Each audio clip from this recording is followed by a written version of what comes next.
Sumber-sumber hukum Islam itu banyak. Yang pertama adalah Quran dan As-Sunnah. Quran dan As-Sunnah ini sepakat semua kaum muslimin, semua para ulama sebagai sumber ajaran Islam. Quran dan Sunnah. Quran kalamullah yang diturunkan kepada Nabi akhir zaman sebagai petunjuk kehidupan bagi umat manusia.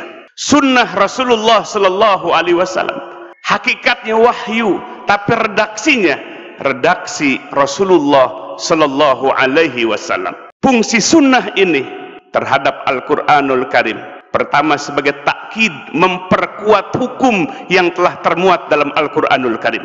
Yang kedua, penetapan hukum baru yang belum ditetapkan dalam Al-Quranul Karim. Yang ketiga, sebagai tafsil, penjelasan dari Al-Quran yang masih bersifat mujmal atau global.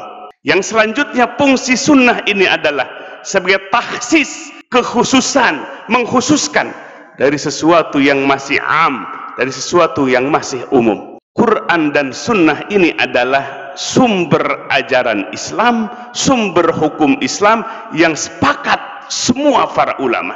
Akan tetapi ada sumber-sumber ajaran atau hukum Islam yang lain selain daripada Quran dan Sunnah.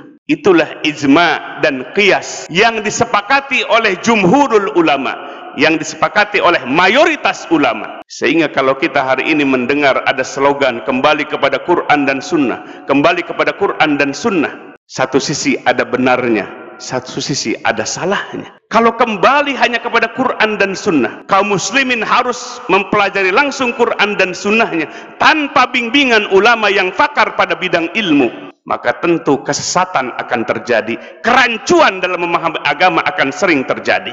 Maka oleh sebab itu para ulama menambahkan sumber ajaran atau hukum Islam berikutnya adalah ijma para ulama. Rasulullah SAW bersabda, la tajtami'u ummati 'ala dhalalah. Umatku tidak akan bersekongkol, tidak akan berkongsi, tidak akan sepakat dalam kesesatan.